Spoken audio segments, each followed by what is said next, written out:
श्री स्वामी समर्थ मैत्रिणींनो, तुमचे माझ्या स्वामी भक्ती या चॅनलवर स्वागत आहे. आज मी तुम्हाला दिव्याविषयी काही माहिती सांगणार आहे आणि ही माहिती वैज्ञानिक आणि दैविक दोन्ही प्रकारे सांगणार आहे. आपल्याला सर्वांना माहिती आहे की सकाळ आणि संध्याकाळी देवाजवळ दिवा लावावा, पण कधी लावावा हे मात्र आपल्याला माहीत नसतं. फक्त आपल्या पूर्वजांपासून चालत आलेलं आहे की सकाळी आणि संध्याकाळी देवाजवळ दिवा लावा, म्हणून आपण वेळ न बघता सकाळ आणि संध्याकाळ दिवा लावतो. परंतु तसं नसतं. माझी विनंती आहे की व्हिडिओ शेवटपर्यंत बघा. आजच्या व्हिडिओमध्ये तुम्हाला खूप काही शिकायला मिळणार आहे. चला तर मग जाणून घेऊया देवाजवळ दिवा का लावावा आणि कधी लावावा. सायंकाळ आणि कातर वेळ या दोघांमध्ये फरक असते. दिवसाला एकूण 8 प्रहर असतात. यात दिवसाला 4 प्रहर रात्रीचे व 4 प्रहर असे दिवसाचे एकूण 8 प्रहर असतात. यात दिवसाचा 4था प्रहर हा सायंकाळ असतो, जो 4 ते 7 वाजेपर्यंत असतो. त्यानंतर पुढे प्रदोष चालू होतो. संध्यामध्ये सूर्य अस्ताची वेळ आणि सूर्य पूर्ण अस्त झाल्यावर सायंकाळ व प्रदोष चालू होण्याची मधली वेळ हीच कातर वेळ असते, जी संध्या 6:45 ते 7:30 आहे. दिनमानानुसार ती बदलत जाते. जसे की उत्तर नारायणात सूर्यास्त उशिरा होतो तर दक्षिण नारायणात सूर्यास्त लवकर होतो. त्यामुळे संध्या समज वर खाली होतो. त्यामुळे दिनमानानुसार कातर वेळ बदलते. काही लोक सांगतात 7:37 दिवा लावावा, कारण कामाख्या देवीचा दिवा हा 7:37 लावतात. परंतु पूर्वी तसे नव्हते. पूर्वी गावाची ग्रामदेवता ही गावाची मुख्य अधिपती होती. गावात वरचकी पद्धती असायची. यात गावातील प्रत्येक घराला दिवस मोजून दिले जायचे. त्याची वरचकी असेल तो सूर्यास्त झाल्यावर ग्रामदेवतेच्या मंदिरात जाऊन दिवा लावत. दिवा लावल्यानंतर घंटानाद होत असे. घंटानाद ऐकताच सर्वजण आपापल्या घरात देवाला तुळशीला दिवाबत्ती लावत. त्यावेळी ग्रामदेवतेला मोठा पान होता. ग्रामदेवताची दिवाबत्ती लावल्यानंतरच एका गावात प्रत्येक घराची दिवाबत्ती लागत असे. यामागचे कारण असे की ग्रामदेवता दिवाबत्ती लावल्यावर राखणदारासोबत फेरफटका मारते व ज्या घरात दिवाबत्ती लावली जाते तेथे वास करते. कातर वेळ होताच ईशान्य दिशेकडून लक्ष्मी घुबडावर बसून येते व अनेक रूप धारण करून जेथे दिवा लावणे होते त्या घरात प्रवेश करते. म्हणून तर घुबड पक्षी हा सुद्धा कातरवेळीच बाहेर पडतो. कातरवेळी घुबड दिसला की समजून जायचे लक्ष्मी आजूबाजूला अदृश्य रूपाने वावरत आहे. तुळस आणि लक्ष्मी दोघी एकमेकांच्या सखी आहेत.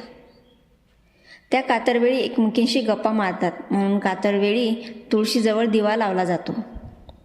संध्याकाळी 6:30 केव्हाही दिवा लावावा.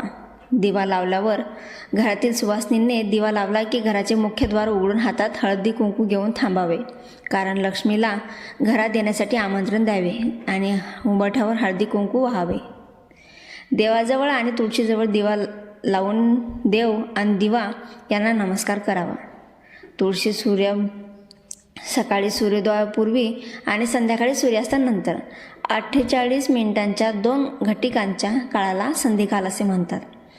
संधिकाल हा वाईट शक्तींचा आगमनाचा काळ असल्याने त्याच्यापासून संरक्षण होण्यासाठी या काळात देवाजवळ तसेच अंगणातील तुळशी, वृंदावनातील किंवा घरात कुंडीत लावलेल्या तुळशीजवळ तिळाच्या तेलाचा दिवा लावावा. स्नान करून सूर्योदयापूर्वीच्या संधिकाला दिवा लावणे शक्य न झाल्यास स्नान न करता लावला तरी चालेल.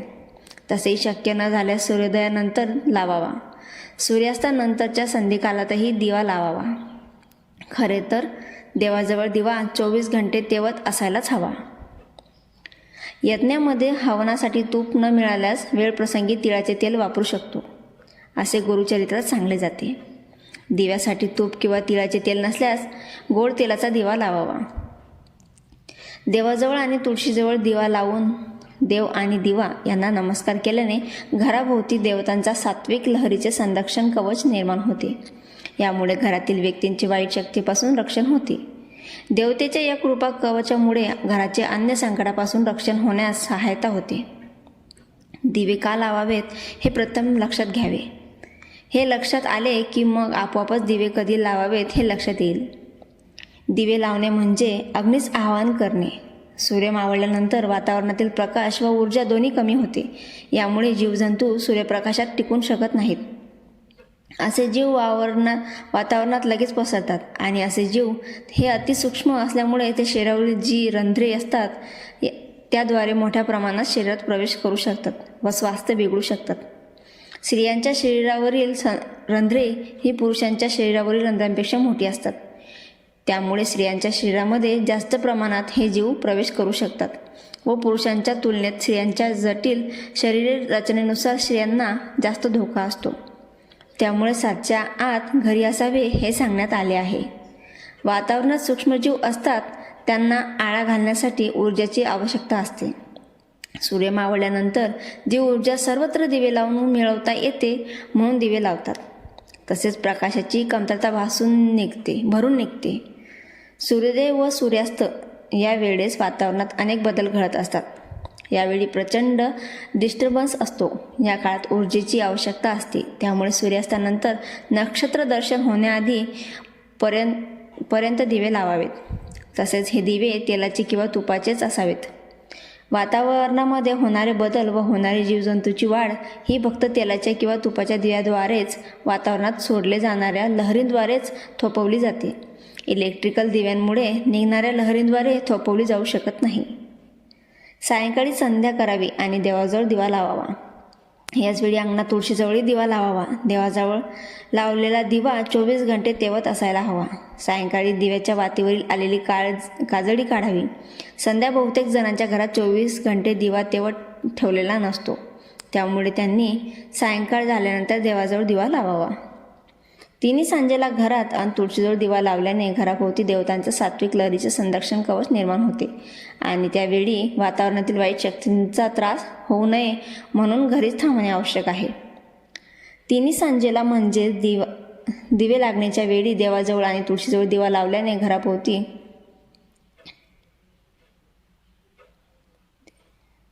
देवतांच्या सात्विक लहरीचे संरक्षण कवच निर्माण होते. त्यामुळे घरातील व्यक्तींचे वातावरणातील वाईट शक्तींचा संचारा म्हणून शक्यतो दिवे लागण्याच्या वेळेपूर्वी घरी यावे. दिवे लागल्यानंतर घरातून बाहेर पडू नये.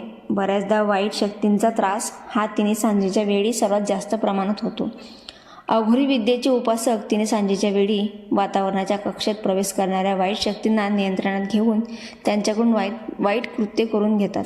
म्हणून तिन्ही सांजेच्या वेळीच मोठ्या प्रमाणावर अपघात, हत्या, खून होतात किंवा बलात्कारी कृत्य घडून येतात. या काळाला कातरवेळ म्हणजे त्रासदायक किंवा विनाशाची वेळ असे म्हणतात. तिन्ही सांजेच्या वेळी वातावरणात वाईट शक्तीचे प्राबल्य अधिक असते. त्यामुळे वायुमंडलातील या वाईट शक्ती मुलांचे मन आणि बुद्धी यावर आक्रमण करण्याची शक्यता अधिक असते. वायुमंडलात कार्यरत असणाऱ्या वाईट शक्ती रात्रीच्या काळात मुलांच्या मनात भय भीती निर्माण करतात. तिन्ही सांजेच्या वेळी शुभम करोती म्हटल्याने देहाभोवती संरक्षण कवच निर्माण होऊन वाईट शक्तींपासून रक्षण होते. तसेच देवाच्या आशीर्वादामुळे देहात कार्यरत असणारी शक्तीची स्पंदने 12 घंटे सूक्ष्मातून कार्यरत राहतात. मुलांच्या मनातील भीती दूर होऊन त्यांना देवाशी अनुसंधान साधना येते. तसेच मुलांमध्ये क्षात्रवृत्ती वाढण्यास सहाय्य होते. दिनमानाप्रमाणे देवाच्या नित्योपचारात बदल होत असतात. दिवस मोठा होत गेला की सकाळची पूजा लवकर करावी व सायंकाळची उशिरा करावी. दिवस लहान होत गेला की सकाळची पूजा उशिरा करावी आणि संध्याकाळची लवकर करावी. या दोन्ही विभागात दोन्ही वेळेचे पूजन टायमिंग फिक्स ठेवा आणि पूजा दिवे लागण करा.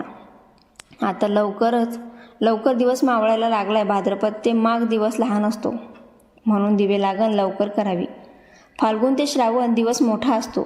चैत्र वैशाखात तर सायंकाळी 7 वाजताही अंधार पडत नाही. तेव्हा सूर्यास्ताची वेळ झाल्यानंतर दिवे लागण करावे. देवाऱ्यात व तुळशीजवळ पहाटेपासून दुपारी वगैरे आपोआप विझला तरी चालेल. रात्री 9 वाजेपर्यंत तेवत ठेवणे, कारण हिंदू धर्मानुसार रात्रीची 9 शेजारती झाल्यानंतर देव विश्राम करतात, तेव्हा उजेड नसावा. दिवा सूर्योदयाआधी आणि सूर्यास्तानंतर लावावा, कारण ती प्रकाशाची पूजा आहे. त्या प्रतीचा ऋणानुभाव आहे आणि प्रकाशाची पूजा म्हणजेच देवाची पूजा होय. श्रीराम जय जय राम. श्री स्वामी समर्थ. अवधूत चिंतन श्री गुरुदेव दत्त. मित्रांनो, तुम्हाला माझा व्हिडिओ आवडला असेल लाईक करा, शेअर करा आणि कमेंटमध्ये श्री स्वामी समर्थ लिहायला विसरू नका. आणि हो, अशाच नवीन व्हिडिओ बघण्यासाठी माझ्या चॅनलला सबस्क्राईब करा. श्री स्वामी समर्थ.